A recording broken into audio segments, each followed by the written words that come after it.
When a billionaire tech CEO looked Steph Curry in the eyes at a fancy San Francisco restaurant and said, out loud, in front of a table full of powerful people, "You're not in my league," the room went completely silent. Nobody laughed. Nobody spoke. You could hear the candles burning. Now think about that for 1 second. This was a man worth hundreds of millions of dollars. A man who had been on the cover of magazines. A man who had given a TED Talk watched by 4 million people. A man who had spent his entire life being the smartest person in every room he walked into. And he had just said those words, "You're not in my league," to one of the greatest basketball players who has ever lived. To a man with 4 championship rings. To a man who broke a record that nobody thought was breakable.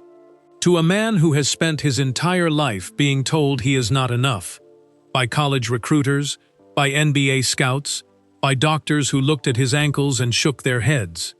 And who answered every single one of them, not with anger, not with bitterness, but by becoming so completely, so quietly, so permanently great that the question of whether he was enough simply stopped being a question anyone could ask with a straight face.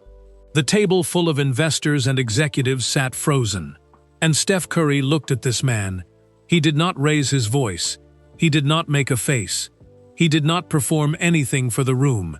He just looked at him, calm, unhurried, the way a man looks when he has stood at the free throw line in Game 7, with everything on the line, and found stillness there, for exactly 3 seconds.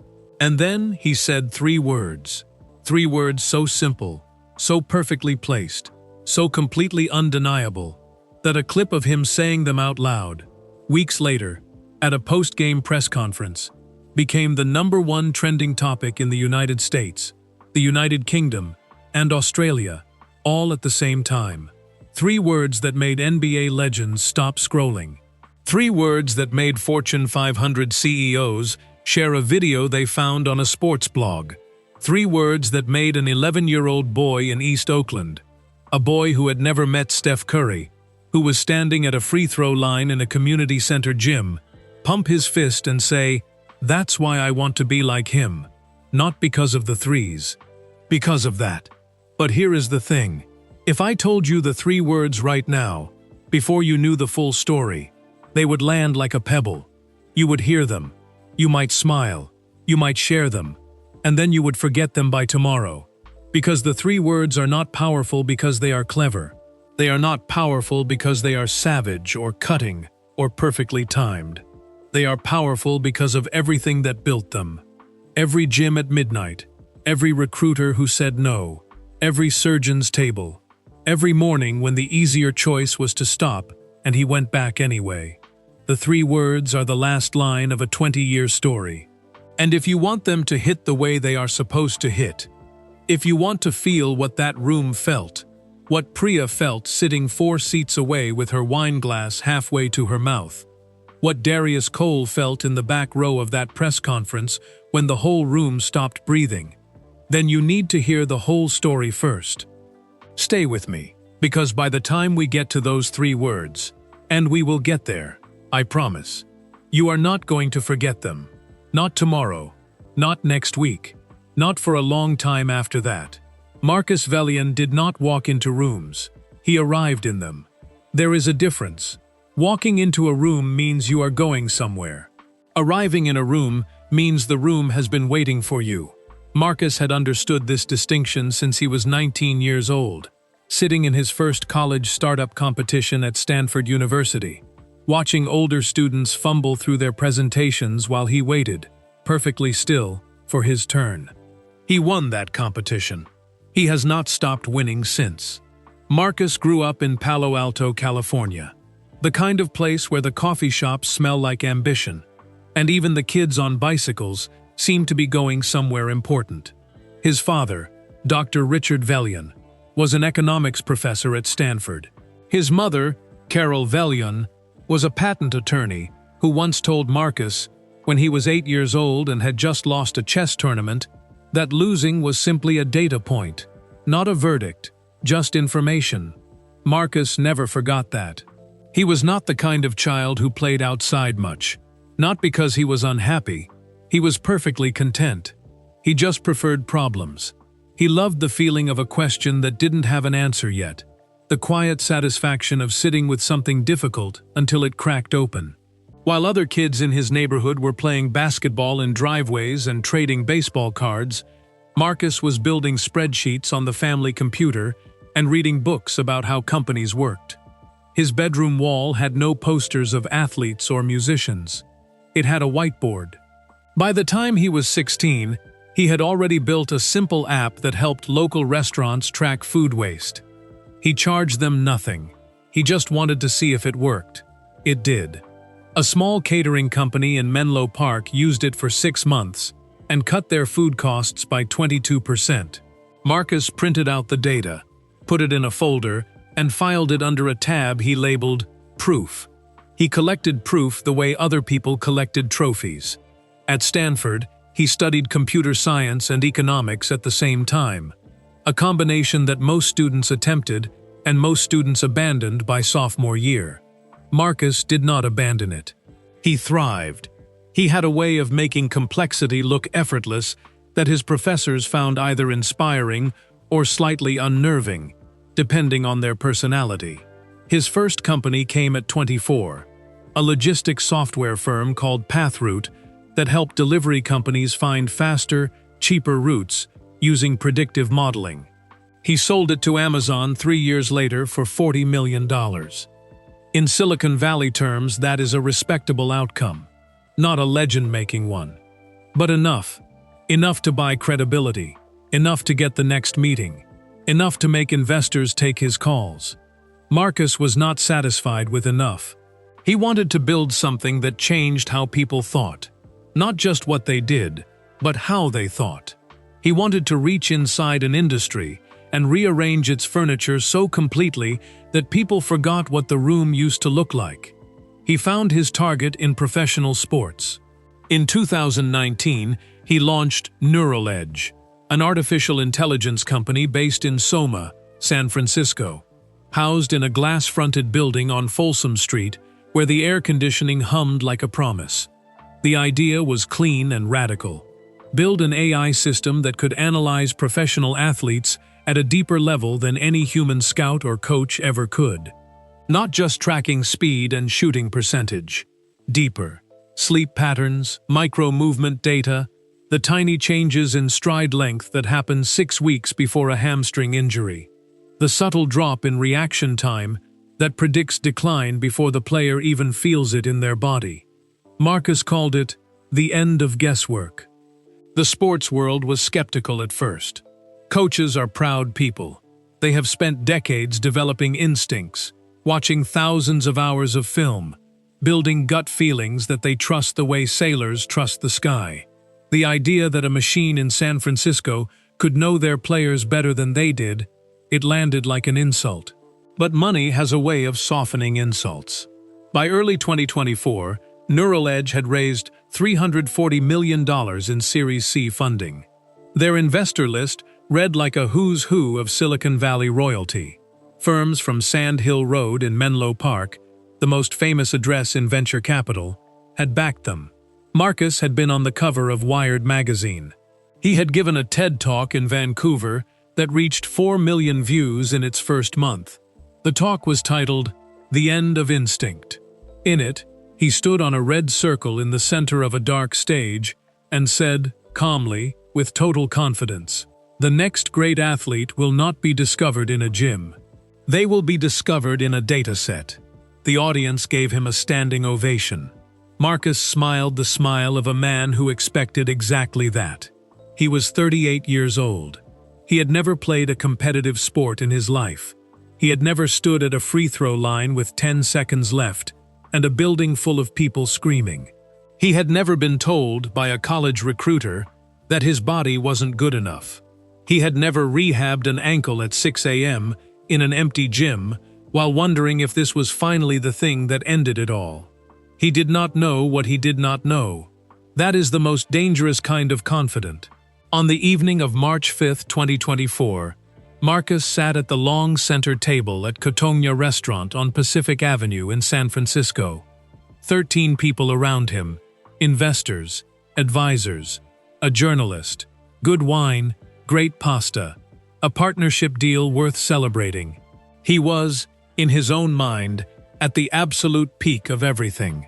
The front door of the restaurant opened at 8:47 p.m., and everything Marcus Vellion thought he knew about leagues was about to be quietly, gently, permanently corrected. But first, you need to understand who just walked through that door. Not the logo, not the shoe deal, not the three-point record or the championship rings, or the mouthguard that became its own cultural symbol. Those things are real, but they are the surface of the water. What matters is what is underneath. What matters is the current. Wardell Stephen Curry II was born on March 14, 1988, at Cabarrus Memorial Hospital in Concord, North Carolina, a small city just outside Charlotte. His father, Del Curry, played 16 seasons in the NBA, mostly with the Charlotte Hornets, and was one of the best shooters of his generation.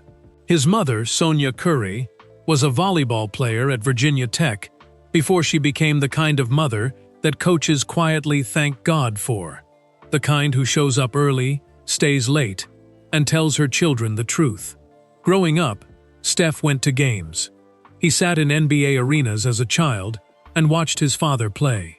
He dribbled in locker rooms. He took shots on empty courts after games while the janitors swept the stands. You would think all of this meant the path was clear, that having an NBA father was like being handed a map. It was not a map. It was just scenery.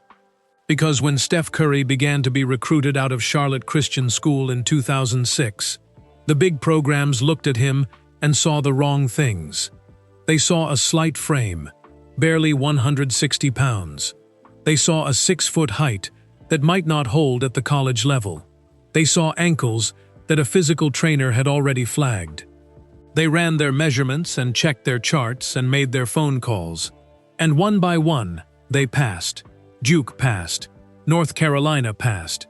Virginia passed. Schools whose coaches had watched Del Curry play for years, schools that knew exactly who this boy's father was, looked at the son and decided the data did not support the investment. Steph Curry ended up at Davidson College, a small, quiet, academically serious liberal arts school in Davidson, North Carolina, population 13,000. A school with no professional pipeline, no storied basketball legacy, no recruiting class that made national news. A school where the basketball coach, Bob McKillop, had built something modest and proud over 2 decades, not through talent pipelines, but through something harder to measure. He told them, "That boy is going to change how this game is played." Nobody believed him. That is important. Nobody believed him. What happened next has been told many times, but it deserves to be told again slowly, because the speed at which people skip past it is the speed at which they miss the whole lesson. In the 2008 NCAA tournament, Steph Curry was a sophomore. Davidson was a 10 seed, the kind of team that gets included in the bracket and is expected to disappear politely by the second round. They were not supposed to win a single game. The analysts said so. The numbers said so. The seedings said so. Davidson won their first game, then their second, then their third. They knocked out Gonzaga. They knocked out Georgetown, a program with decades of NBA talent and a coach in John Thompson III who had seen everything. They knocked out Wisconsin. With every game, the basketball world leaned forward a little more in its chair. Curry was scoring from places that weren't on the map, pulling up from 35 feet, releasing the ball before defenders could even process that he was shooting, making shots that looked like mistakes until they went in. Davidson lost to eventual champion Kansas in the Elite Eight by 2 points. 2 points. Steph Curry averaged 25.9 points in those 4 games and became, in the span of 2 weeks, the most talked-about player in college basketball. And still, at the 2009 NBA Draft, 7 players were selected before him. 7. Teams passed because of his size, because of his ankles, because the metrics said fragile, because the data said risk. the Minnesota Timberwolves, the Oklahoma City Thunder, the Memphis Grizzlies, all had picks before the Golden State Warriors took Curry at number 7 and brought him to a franchise that, at the time, had not won a championship since 1975. Then came the ankle surgeries. 2 of them, long months of rehabilitation in quiet rooms, while his career hung by a thread thinner than it looked from the outside. There were genuine conversations, reported later by people inside the Warriors organization, about whether to trade him, whether the ankles would ever hold, whether the Davidson magic had simply been a beautiful, brief, unrepeatable thing. Steph Curry went back to the gym. He did not make speeches about it. He did not post about it. He simply went back, every morning, and shot until the ball felt right again, and then kept shooting after that. His trainer, Brandon Payne, who began working with him during those early struggling years, said later that what separated Curry from other players was not his wrist angle or his release point, though those were extraordinary. It was the quality of his attention. He was present in a way that most people simply are not. Every repetition was real to him. None of them were going through the motions. What followed is history. But history is just the word we use for things that happen to real people in real time. And the real-time version of Steph Curry's rise was not a highlight reel. It was unglamorous, grinding, quiet work done in gyms that smelled like rubber floors and old sneakers. In cities nobody was watching. In seasons that almost broke him twice. He won his first NBA championship on June 16, 2015, beating the Cleveland Cavaliers in 6 games. He won the MVP award that same year. The following season, 2015-16, he became the first unanimous MVP in NBA history. Every single voter, not one dissenting ballot. In a league of 30 teams and decades of great players, nobody had ever done that before. His Golden State Warriors won 73 games that regular season, breaking the record set by the 1995-96 Chicago Bulls, Michael Jordan's Bulls, which had stood for 20 years as the gold standard of regular season excellence. He went on to win championships again in 2017, 2018, and 2022. On December 14, 2021, at Madison Square Garden in New York City, the most famous arena in basketball, the home of the team he was playing against, Steph Curry broke Ray Allen's all-time NBA three-point record. The crowd, a New York crowd, a crowd that owed him nothing, stood up and cheered, not politely, genuinely. The opposing players walked over and embraced him. The game stopped for several minutes, while the building simply appreciated what it had just witnessed. His former teammate Andre Iguodala once said, "Most players want to be great. Steph actually enjoys being great. There's a difference. You can feel it when you're around him, off the court. And this matters. This matters more than the records." Steph Curry and his wife Ayesha Curry built their foundation, eat, learn, play, with a specific focus on the children of Oakland, California, the city where he had built his career. By 2023, the foundation had delivered over 16 million meals to children in the Oakland Unified School District. Not a marketing campaign, not a photo opportunity. A sustained, unglamorous, consistent commitment to children who needed food and got it because one man decided they would. He funded libraries. He funded after-school programs. He showed up, in person, without cameras, to community centers in East Oakland, where children recognized him and screamed, and he sat down on gymnasium floors and talked to them like they were the most important meeting of his day. Because to him, they were. This, all of this, is the full weight of the man who walked through the front door of Catogna Restaurant on the evening of March 5, 2024. A man who had been told, more times than he could count, by people with credentials and data and certainty on their side, "You are not enough."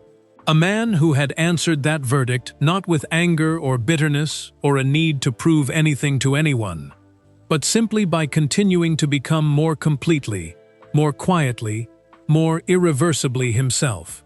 Marcus Velian was about to say it to him one more time. He was about to find out what happens when you say that to someone who stopped needing your permission to be great a very long time ago. But rooms matter. Moments live inside their rooms. And this room deserves to be understood. Kotonia is not the kind of restaurant that tries to impress you. That is exactly what makes it impressive. It sits at 490 Pacific Avenue in San Francisco's Jackson Square neighborhood, one of the oldest parts of the city, where the buildings are low and brick, and the streets feel like they remember something the rest of San Francisco has forgotten. There are no neon signs here, no velvet ropes, no hostess with a tablet checking your follower count before deciding where to seat you. There is just warm light spilling through glass windows onto old stone, and the smell of wood smoke and fresh pasta drifting out every time the door opens. Chef Michael Tusk and his wife Lindsay Tusk opened Kotonia in 2010 as the relaxed, wood-fired companion to their Michelin 3-star restaurant Quince, located right next door. Quince is the kind of place where you make a reservation 3 months in advance and wear your best jacket. Kotonia is the kind of place where the same quality of care goes into the food, but nobody checks your jacket.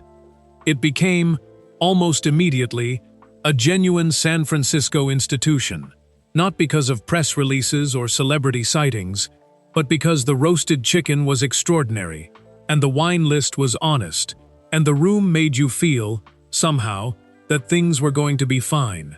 Real power in San Francisco eats at Kotonia precisely because it does not feel like a power restaurant. On the evening of March 5, 2024, the long center table belonged to Marcus Velian. He had reserved it 2 weeks earlier, 13 seats.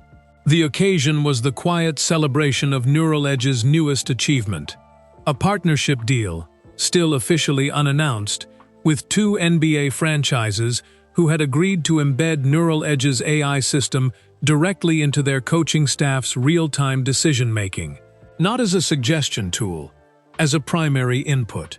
This was the thing Marcus had been building toward for 5 years. This was the moment where Neural Edge stopped being a promising startup and became something structural, something sewn into the fabric of professional basketball itself. The guests reflected the magnitude of the evening. 2 senior partners from Andreessen Horowitz attended, one of the most powerful venture capital firms in the world, whose offices sat in Menlo Park on Sand Hill Road, the street where more money has changed hands than perhaps any other address on Earth.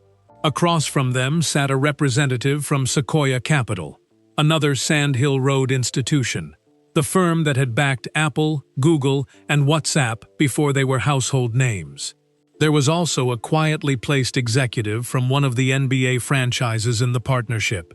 His name was never made public, and he sat near the end of the table, nursing sparkling water and speaking only when spoken to. There was also Priya Mehta, 27 years old, a junior associate at Andreessen Horowitz, who had worked on the Neural Edge deal from its earliest stages. She was sharp, careful, and had the particular alertness of someone who had learned that the most important things in a room are often said in the margins of conversations, not the center. She had a small notebook in her bag. She did not take it out that evening. She did not need to. Some things write themselves into memory without assistance. The dinner had been, by every account, exceptional. Marcus was at his best. He had talked about the future of sports analytics with the kind of fluency that makes non-experts feel they are finally understanding something they always suspected but could never articulate.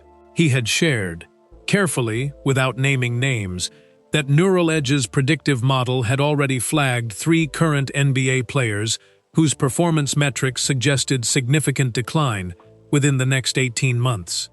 He smiled when people asked who. He refilled their glasses instead of answering. He talked about instinct as though it were a polite old relative that technology was gently retiring. He talked about data the way other people talk about oxygen, as though the world simply could not function without it. And wasn't it remarkable that people had survived so long before someone like him came along to provide it properly? The table laughed when he wanted them to laugh. They leaned in when he leaned in. He was commanding the room the way he always commanded rooms. Completely, effortlessly, as though the room had been built specifically for this purpose. Then, at 8:47 p.m., the front door of Katongya opened. A small movement of cold March air came in from Pacific Avenue. The candles on the nearest tables flickered once. A few people near the door glanced up. The automatic, involuntary glance that humans give to any opening door, a reflex older than restaurants. Steph Curry walked in. He was wearing a dark green jacket over a simple black shirt, dark jeans, clean sneakers. He was with two people, his longtime agent Jeff Austin, and a friend none of the dinner guests recognized. No security, no assistant, no one carrying anything on his behalf. He was not performing arrival. He was simply arriving, heading through the front of the restaurant toward a private event being held in the back room, moving through the space the way people move through spaces when they are comfortable in the world, and not asking it for anything. Priya Mehta saw him first. She said his name quietly, barely above a whisper, almost to herself. The way you say the name of something you weren't expecting to see. Marcus Velian was mid-sentence. Something about proprietary data compression. He stopped. He turned. A mutual connection. A tech sports crossover figure named Daniel Osei, who moved comfortably between Silicon Valley boardrooms and NBA front offices, and had known both men loosely for several years, stepped forward from the edge of the room where he had been standing. He made the introduction with the casual confidence of a man who enjoyed being the person who knew everyone. "Marcus, this is Steph." Marcus Velian stood up. He straightened his jacket. He smiled the smile that had charmed 200 rooms before this one. He extended his hand and said, clearly, warmly, loud enough for the table to hear every word, "Steph, big fan. Though honestly, in the world we're building, you're not in my league." He meant it as banter, as the kind of sharp, self-assured joke that powerful men trade with each other to signal that they are equals, that neither of them is intimidated, that this is a conversation between two people who have both won enough to be relaxed about winning. The table heard it differently. Priya Mehta would say later, "It landed wrong. Immediately you could feel it, like a note played just slightly off-key. Everyone in the room heard it, even if they couldn't name what was wrong." The Sequoia partner stared at his bread plate. The NBA executive took a slow sip of sparkling water. Nobody laughed. And Steph Curry, who had heard worse, from better, in bigger rooms, with more on the line, looked at Marcus Velian for exactly 3 seconds. Not with anger, not with hurt, not with the particular frozen smile that people wear when they are deciding how to respond to something they cannot believe just happened. Just stillness.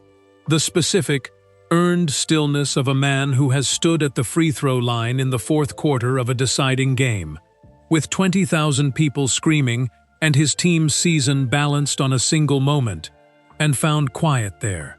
3 seconds. Then he said 3 words. He smiled once, nodded, and walked to the back of the restaurant. The table sat in silence for 4 full seconds. Then Priya Mehta opened her mouth, started a sentence, and stopped. She closed her notebook that she hadn't even opened. She picked up her wine glass. And she sat with what she had just witnessed, not knowing yet that she was the person who would carry it out of that room and into the rest of the world, not knowing that a thread she would write 3 days later on a Tuesday night, with a cup of tea going cold beside her keyboard, would be seen by tens of millions of people, not knowing any of that. She just sat with it. Because some moments are complete before you understand them. Priya Mehta drove home alone that night. She lived in a 1-bedroom apartment in Mission District, San Francisco, a neighborhood of painted Victorian houses and taqueria signs and murals that covered entire building sides in colors so vivid they looked like arguments. She had moved there 3 years earlier when she joined Andreessen Horowitz, choosing the Mission specifically because it did not feel like Silicon Valley. She needed at least one part of her life that did not smell like disruption. She parked her car. She sat in it for 4 minutes without moving. This was unusual for Priya. She was not, by nature, a sitting still person. She processed things in motion, on walks, in the shower, on the treadmill at 6 a.m., while reviewing deal memos on her phone.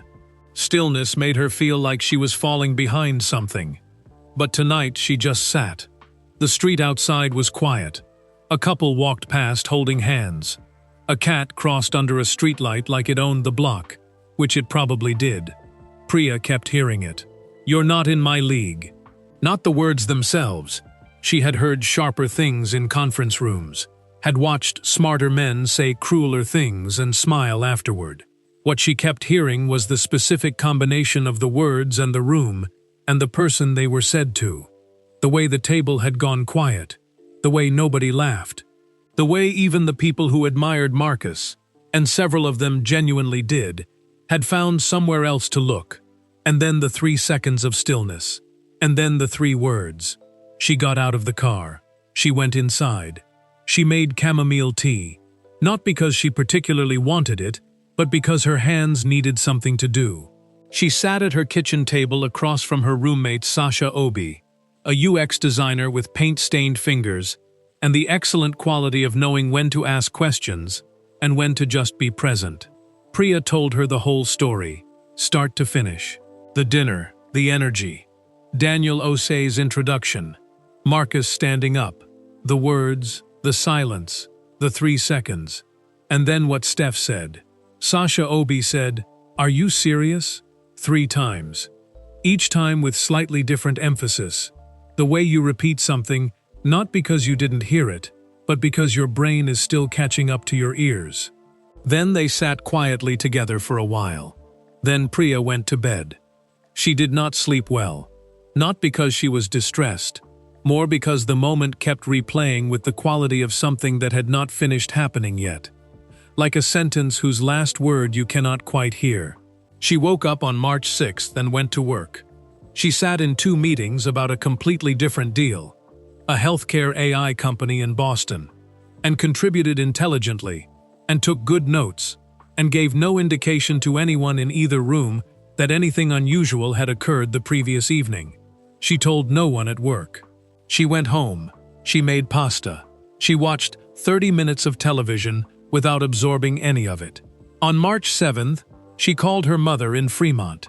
Her mother, Anita Mehta, a former school teacher who had raised Priya and her 2 brothers in a house where dinner table conversation was treated as seriously as homework.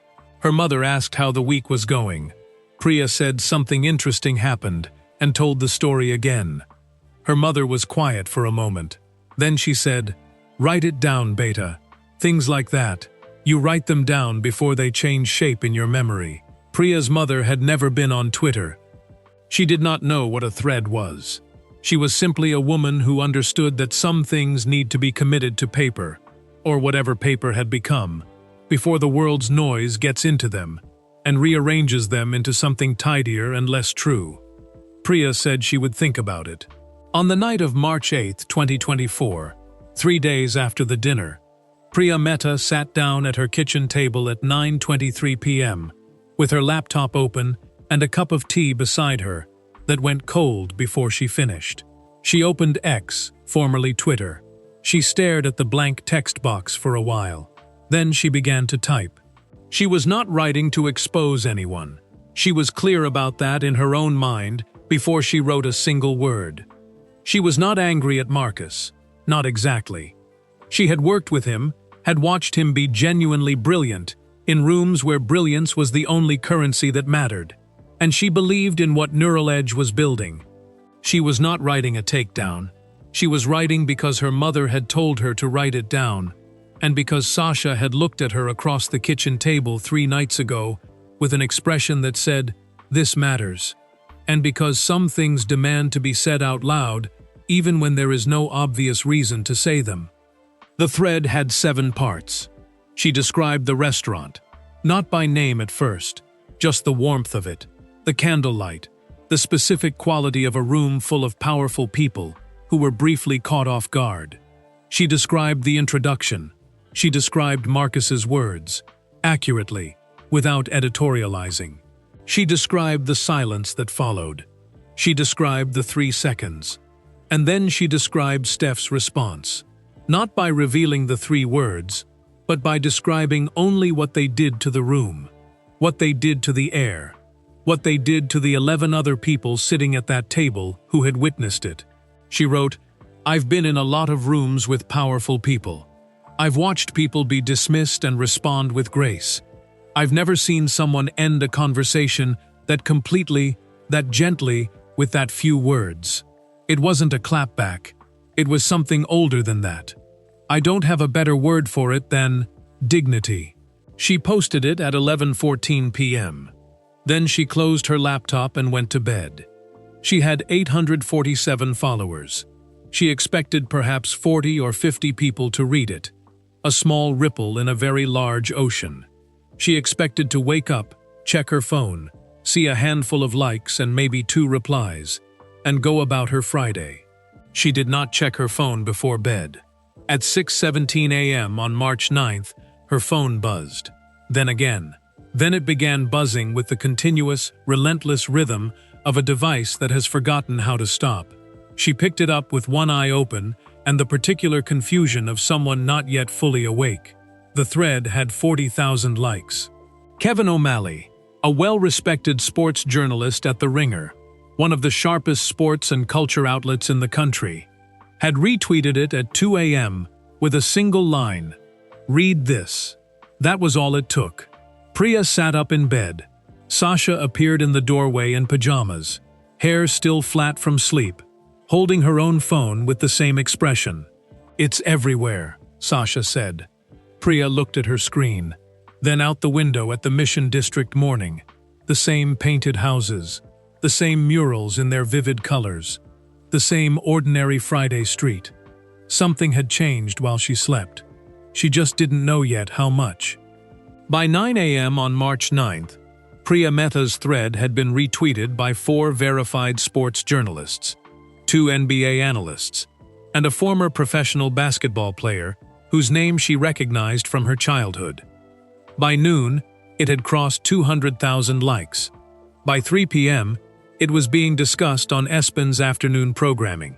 By evening, a producer from The Tonight Show had slid into her direct messages, asking if she would come on as a guest. She did not respond to the producer. She turned her phone face down on her kitchen table and sat very still, which, for Priya, meant something was genuinely overwhelming her. The internet had taken the story and done what the internet always does, sorted it immediately, efficiently, and incorrectly into 2 clean corners that were easier to inhabit than the complicated truth. The first corner built Marcus Vellion into a villain. It happened fast and it happened loudly. Articles appeared within 48 hours. A writer at Slate published a piece titled "The Arrogance Economy: How Silicon Valley Learned to Mistake Net Worth for Human Worth." A podcast that covered tech culture dedicated an entire episode to the dinner, reconstructing it from Priya's thread with the dramatic energy of a true crime retelling. Someone made a graphic, the kind that travels through group chats like wildfire, that put Marcus's quote in bold red letters next to a photograph of Steph Curry's 4 championship rings. It had 3 million shares before Tuesday. Social media accounts that had never once posted about basketball were suddenly deeply invested in the moral character of a tech CEO they had not heard of 7 days earlier. People who did not know what Neural Edge did, who could not have named a single Neural Edge product, lined up to deliver verdicts about the man who ran it. The second corner, smaller but sharp, pushed back. They said Priya had no right to share a private dinner conversation. They said context had been stripped away, that Marcus's comment was clearly a playful jab between 2 successful men, and the internet had manufactured outrage from a moment of ordinary banter. They pointed out, not incorrectly, that Steph Curry was himself a wealthy, powerful man, co-founder of 35 Ventures, his own venture capital firm that had invested in companies across tech, media, and consumer goods. He did not need protection. He did not need the internet riding to his rescue. He was, by any measure, doing fine. Both corners were wrong. Not about their facts. Most of the facts in both corners were accurate enough. They were wrong about what the story actually was. Because the story was never about Marcus Velian's character. Marcus was not a monster. He was something more common and more interesting than a monster. He was a brilliant man with a specific blind spot. The particular blind spot that grows quietly in people who have been the smartest person in most of their rooms for most of their lives. The blind spot that mistakes the ability to measure something for the ability to understand it. And the story was never about Steph Curry needing defending. That was perhaps the most important thing both corners missed. And the thing that Priya herself had tried to say in her thread, in the line that more people quoted than any other. It wasn't a clapback. It was something older than that. What she meant, what she had felt in that restaurant, sitting 4 seats away with her wine glass halfway to her mouth, was that Steph Curry's response had not been reactive. It had not been constructed in the moment from available materials, the way most responses to insults are built, hastily, from whatever dignity you can find on short notice. It had come from somewhere else entirely. It had come from Davidson, North Carolina, in a gym at midnight. It had come from a physical therapist's table, after the second ankle surgery, when the honest question was whether any of this would ever work again. It had come from 7 players being called before your name at the draft. It had come from 20 years of being told, by scouts, by metrics, by systems designed to measure human potential, that the numbers did not fully support you. And responding to all of that, every single time, not with rage or bitterness or a burning need to make people pay for their doubt, but with the quiet, accumulated, unshakable confidence of someone who had simply kept going until the question of whether he was enough had become genuinely, completely irrelevant to him. You cannot learn that response in a moment. You cannot find it on short notice. You build it over 20 years in rooms nobody is watching. And here is what both corners of the internet also missed. The thing happening quietly, far from the noise, in a city that the tech investors at that dinner table drove past every day on their way to work without stopping.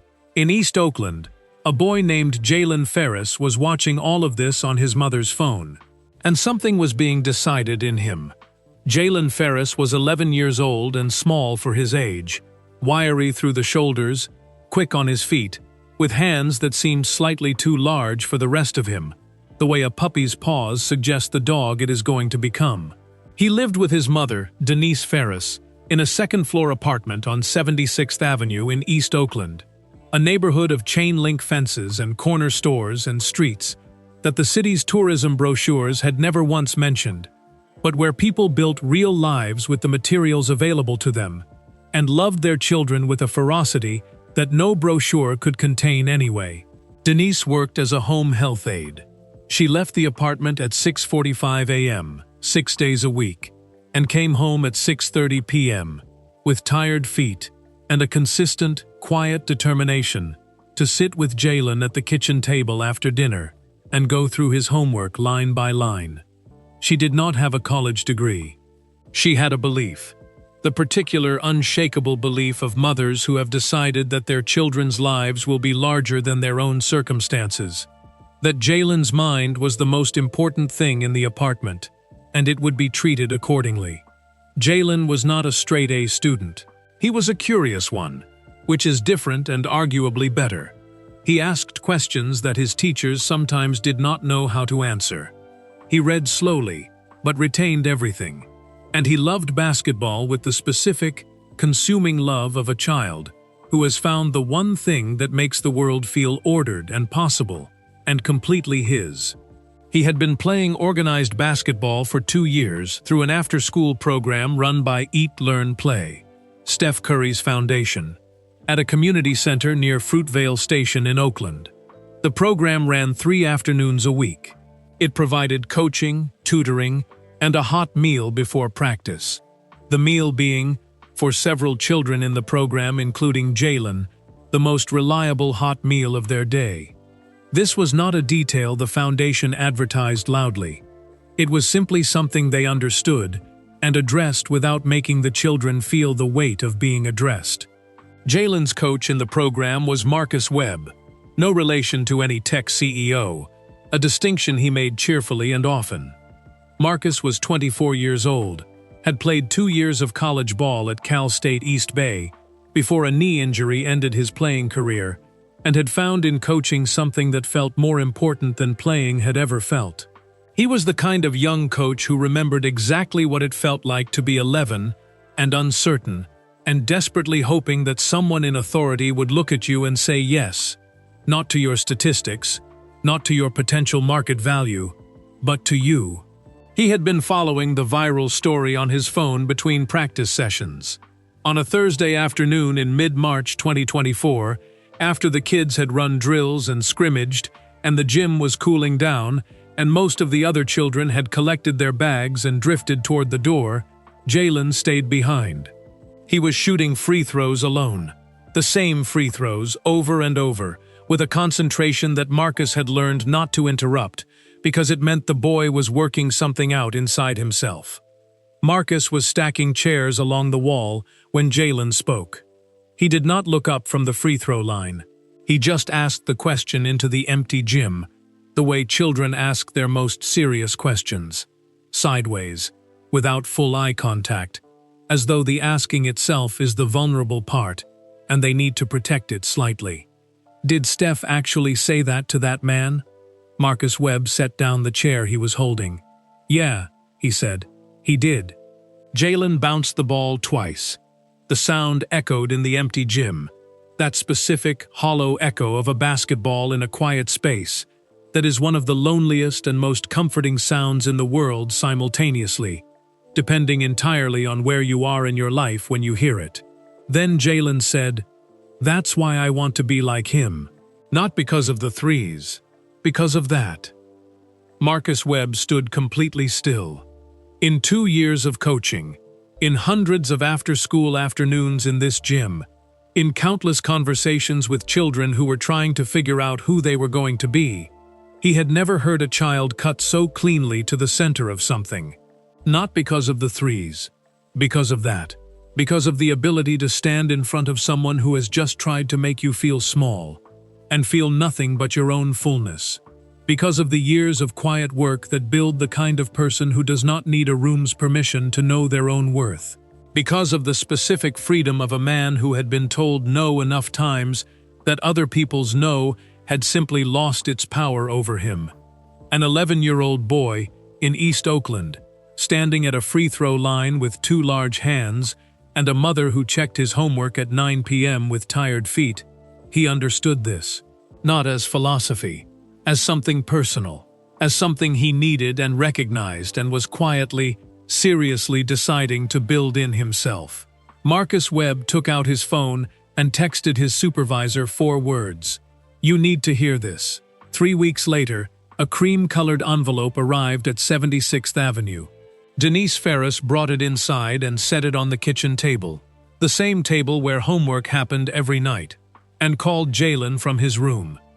He opened it carefully, the way you open something when you already sense it matters. Inside was a single note card, simple logo at the top, handwritten in blue ink, unhurried and clear. "Keep going, Jalen. The gym is always open. SC." Jalen read it twice. Then he held it with both hands, those 2 large hands that were already becoming exactly the right size, and said nothing for a long moment. Denise Ferris watched her son's face. Then she went to the kitchen drawer, found the tape, and put it on the wall above the homework table herself, without asking, without discussing it, because some things do not require discussion. It is still there. But the world did not know about Jalen yet. The world was still busy with its corners, still arguing about Marcus, still debating Priya, still guessing at 3 words that nobody outside that restaurant had confirmed. The guessing game had taken on a life entirely its own. On X, the hashtag 3 words had been trending for 6 consecutive days. People proposed options with the seriousness of people solving something that genuinely mattered to them. Some guesses were aggressive, the kind of response a movie character would give, sharp and cutting and deeply satisfying in a screenplay, and completely wrong for the man everyone who actually knew Steph Curry described. Some were humble, some were funny. A comedian in Los Angeles posted a thread of 30 fake options that got 4 million likes on its own, entirely separate from the original story.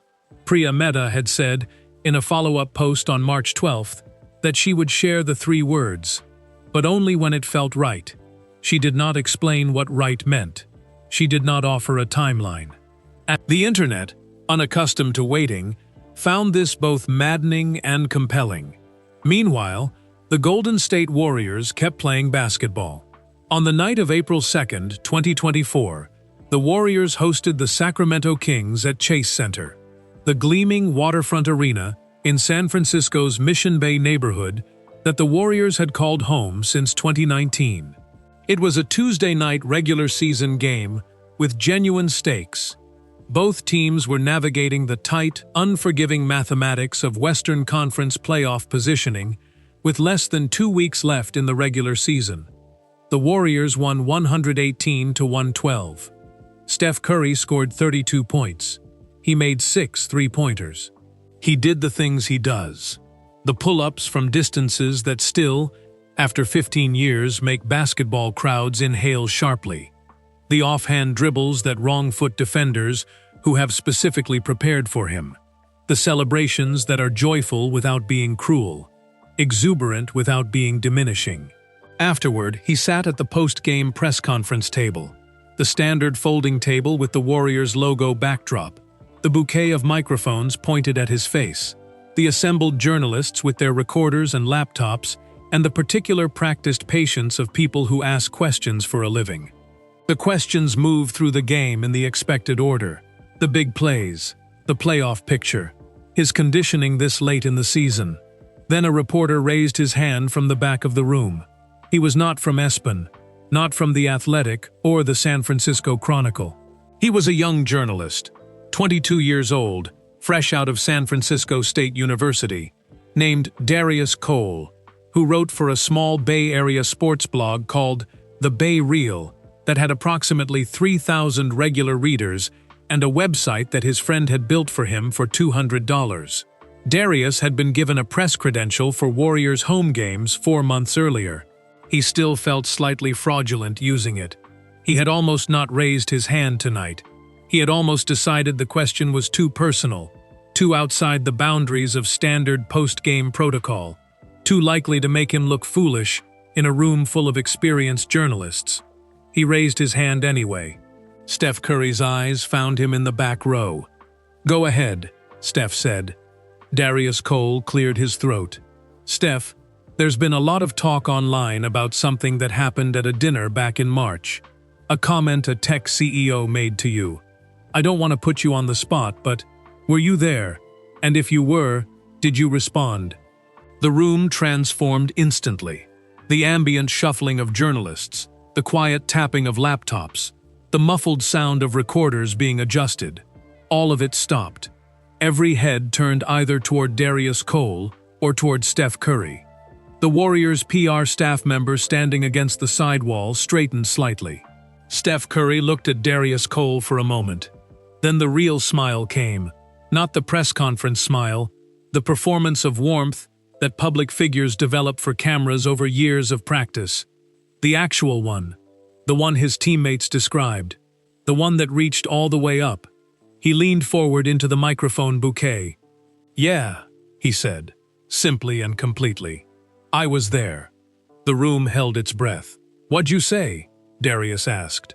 His voice came out quieter than he intended, barely above a whisper, the microphone catching it only because the room was so completely silent. Steph Curry was quiet, for exactly 1 second. Then he said the 3 words. Darius Cole's hand, holding his recorder, dropped slightly to his side. The Warriors' PR staff member against the wall closed her eyes briefly. Not in distress, but in the way people close their eyes when something lands exactly right. At 11:43 p.m. Pacific time that night, Darius Cole posted the clip. By 6 a.m., it had 18 million views. By noon, It was the #1 trending topic in the United States, the United Kingdom, and Australia. By the following evening, people who had never watched a single NBA game in their lives had seen it, shared it, and felt, without being entirely able to explain why, that it had given them something they needed. Marcus Vellion watched the press conference clip alone. He was in his office on the 14th floor of the Neural Edge building on Folsom Street, a corner office with floor-to-ceiling windows that looked west toward Twin Peaks and south toward the bay. It was a beautiful office. He had designed it carefully. The standing desk, the single-framed quote on the wall from Richard Feynman about the pleasure of finding things out, the small cactus on the windowsill that his assistant Lena Park had given him as a joke on his first day because he kept forgetting to water the previous plant. It was 1:17 a.m. when he watched it the first time. He watched it again. Then a third time. He sat back in his chair and looked at the ceiling for a long while, at the clean white expanse of it, unmarked and unhelpful. And he thought about something his mother had told him once, when he was 12 years old and had won a school debate competition by dismantling his opponent's argument so thoroughly that the other child had cried. Carol Vellion had driven him home in silence. Then she had parked the car and turned to him and said, carefully, "Marcus, being right is the smallest version of winning." He had not understood it then. He had filed it in a folder in his mind labeled, "Things Adults Say That Don't Make Sense Yet." Sitting in his office at 1 a.m. on April 3rd, he understood it. Not partially, completely. He had spent 15 years being right. Right about logistics algorithms when Amazon laughed at the price. Right about predictive analytics when sports franchises said their coaches didn't need help from a computer. Right about human performance data when the entire industry told him instinct couldn't be quantified. He had been right about so many things, so consistently that he had made the quiet and catastrophic error of confusing rightness with wisdom. He had looked at Steph Curry, a man who had spent 20 years building something that no algorithm had predicted and no metric had properly valued. And he had made a joke about leagues. He had been, in that moment, precisely wrong in the way that only very intelligent people manage to be. Not wrong about facts, but wrong about what facts are for. Lena Park found him still in the office at 7 a.m. She knocked twice, opened the door, and stopped. He was at his desk with a yellow legal pad in front of him. Not a laptop, not a tablet, a legal pad, the kind his father used for lecture notes, covered in handwriting. She could not read it from the doorway. She did not try. She set his coffee on the edge of the desk. He looked up. "Clear my morning," he said. She nodded and left without asking why. In 3 years as his chief of staff, she had learned to distinguish between the mornings when he was building something and the mornings when he was dismantling something. This was a dismantling morning. Those were the more important ones. He called Jeff Austin, Steph Curry's agent, at 9 a.m. The call lasted 4 minutes. Marcus spoke for most of it. He asked for 15 minutes. In person, no press, no agenda document, no Neural Edge branding anywhere near the conversation. Just 2 people and a table. Jeff Austin said he would pass the message along. The meeting happened on April 11, 2024, at a coffee shop in Hayes Valley, a quiet neighborhood of small boutiques and good espresso and sidewalk trees that San Francisco somehow keeps alive despite everything. Marcus arrived first. He was at a corner table with 2 coffees already ordered when the other person walked in. Not Steph himself, but a representative he trusted, someone close enough to the conversation to carry it accurately in both directions. What was said has never been fully disclosed by either side. What is known, confirmed publicly by both Neural Edge and the Eat, Learn, Play Foundation in separate statements released on April 23, 2024, is the following. Marcus Vellion committed $2 million to the Eat, Learn, Play Foundation, not as a corporate partnership, as a personal donation. From him, not from Neural Edge, not from an investor relations budget, not structured as a tax vehicle with his name on a building. just money, given directly, to feed and educate children in Oakland. Additionally, Neural Edge announced it would build and maintain, at no cost, a suite of free data analytics tools for youth sports coaches in underfunded Oakland Unified School District programs, not to replace their judgment, not to automate their instincts, to support them. The distinction, in the press release, was Marcus's own language. He had written that paragraph himself, Lena Park confirmed later. He had rewritten it 4 times until the distinction was clear. On April 25th, 2 days after the announcement, Marcus published a post on a personal blog that most people did not know he had. A plain white page, with no banner, no logo, no subscriber count visible. He had started it years earlier to think out loud about ideas that were not ready for public consumption. He had posted on it 11 times in 4 years. Nobody had been reading it. After April 25th, a great many people were. He wrote, in full, "I said something careless to someone who had earned the right to say it back to me and chose not to. I've been thinking about the difference between intelligence and wisdom for the past 3 weeks. I think I'm starting to understand it. I'm not sure you can understand it from the outside. I think it has to happen to you. I'm grateful it happened to me in a restaurant instead of somewhere it couldn't be corrected." No press team had touched it. The syntax was slightly imperfect in the 3rd sentence. He left it. Priya Mehta read it at her kitchen table on a Friday morning before work. She sat with it for a while. Then, quietly, privately, in a message she never made public, she wrote him back. 2 sentences. She never disclosed what they said, but people who knew her said she seemed, after that Friday, like someone who had finished something, like a sentence had found its last word. And now, finally, so has this one. You have been patient. You have earned this. But before the 3 words land, there is one last thing that needs to be said. Because without it, the words are just words. With it, they are something that will stay with you longer than you expect. Think about everything that built to this moment. Think about a boy in Palo Alto who filed his mother's wisdom in a folder marked "Things I Don't Understand Yet," and spent 38 years being the smartest person in every room he entered, slowly and invisibly confusing that gift for something larger than it was.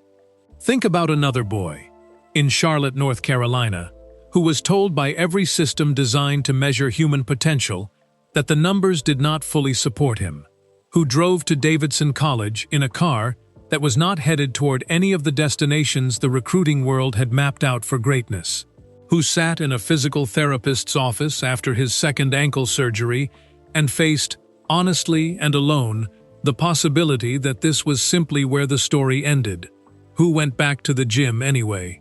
Think about Priya Mehta sitting in a parked car in the Mission District at 10 p.m., not moving, not processing, just sitting with something she could not yet name. Think about her mother, a former school teacher in Fremont who had never posted on social media in her life, saying, "Write it down, beta, before it changes shape." Think about Darius Cole, 22 years old, press credentials still feeling slightly fraudulent in his pocket, raising his hand in the back row of a press conference room when every professional instinct told him the question was too personal, too risky, too far outside the lines. Think about Jalen Ferris at the free throw line in a gym near Fruitvale Station, bouncing a basketball twice in the echo of an empty room, arriving at something true without anyone showing him the way there. Not because of the threes, because of that. Think about Denise Ferris taping a note card to the wall above a kitchen table, where homework happened every night. Not asking, not discussing, just knowing, with the certainty of a mother who has been paying attention, that some things belong on walls. Think about Marcus Vellion at 1 a.m., watching a 47-second clip 3 times in a beautiful office that suddenly felt like it was made of the wrong materials. Think about him finding a yellow legal pad, not a device, a pad, and writing in imperfect handwriting, the first honest thing he had written in years. Think about all of it together. Because Steph Curry's 3 words did not come from that restaurant on Pacific Avenue. They came from every single one of those places and people and moments and decisions. They came from Davidson and Oakland, and the draft room and the surgeon's table, and 20 years of gyms at midnight, and children in East Oakland who needed food and got it, and didn't know his name yet but would. They came from a life built so completely and so honestly that when a moment of dismissal arrived, as dismissal always eventually arrives, for everyone, in some form, in some room, there was simply nothing for it to attach to. You cannot insult a man who has already answered the question the insult is asking. Marcus Vellion looked at him across the warm light of Cotonia restaurant and said, with a smile and a table full of powerful witnesses, "Steph, big fan. Though honestly, in the world we're building, you're not in my league." And Steph Curry, 4 championships, unanimous MVP, all-time 3-point record, 16 million meals, a note card on a kitchen wall in East Oakland, 20 years of mornings when he went back to the gym anyway, looked at Marcus Vellion for exactly 3 seconds. Calm, unhurried, complete. The way a man looks when he has nothing to prove and has known it for a long time. Then he smiled, and he said, "I know, relax." 3 words, not savage, not cruel, not performed for the table or the room or the internet that would eventually inherit them. Just true, completely, quietly, irreversibly true. I know. I have heard this before. I have heard it from better. I have heard it in draft rooms and recruiting offices and orthopedic clinics and arenas of 20,000 people, and it has never once been the last word on who I am. Relax. This moment is not as large as you think it is. You are not as powerful in it as you feel. And I am not diminished by it in any way that will last past the next 30 seconds. So breathe. We are fine. You are fine. But this particular thing you are doing right now is not necessary, and we both know it, and now we can move on. He nodded once. He walked to the back of the restaurant. The candles on the nearest tables did not flicker this time. The room simply sat with what had just happened, the way rooms sometimes do when something true has been said in them, when the air itself seems to hold it for a moment before releasing it into the world. Priya Mehta picked up her wine glass. Darius Cole, who would not be in that room for another 4 weeks, who did not yet know he would be the one to finally ask, was somewhere across the city, finishing a story about a high school basketball player in Richmond, California, filing it to his small blog, going to bed without knowing his name was about to matter. Jalen Ferris was asleep on 76th Avenue, dreaming whatever 11-year-olds dream when they are about to become who they are going to be. And Steph Curry walked through the back of the restaurant and into the private room and sat down with people he loved and did not mention any of it. Because he had already said everything there was to say. 3 words. They were enough. They usually are. If this story hit you the way it hit that room, drop where you are listening from in the comments right now. I want to know. Whether you are in Oakland or Charlotte or a small town nobody has made a video about yet, tell me. Because kindness does not have a zip code, and this community is everywhere. And if Steph's 3 words gave you something today, if this story reminded you that quiet dignity will always outlast loud arrogance, then do one small thing before you leave. Hit the like button, not for the algorithm, not for the numbers, but because every time you do, this story reaches one more person who might need to hear it today. One more kid who has been told they are not enough. One more person sitting in a parking lot at night, wondering if going back tomorrow is worth it. It is worth it. Steph proved that. And subscribe to this channel, because this is what we do here. We find the stories underneath the headlines. The real ones. The ones about what people are actually made of, when the room goes quiet, and everything is on the line. Hit that subscribe button and bring someone with you. Because the world could use a little more of what Steph Curry had in that restaurant. And spreading that is the easiest thing you will do today. The next video is on your screen right now. Click it. I will see you there.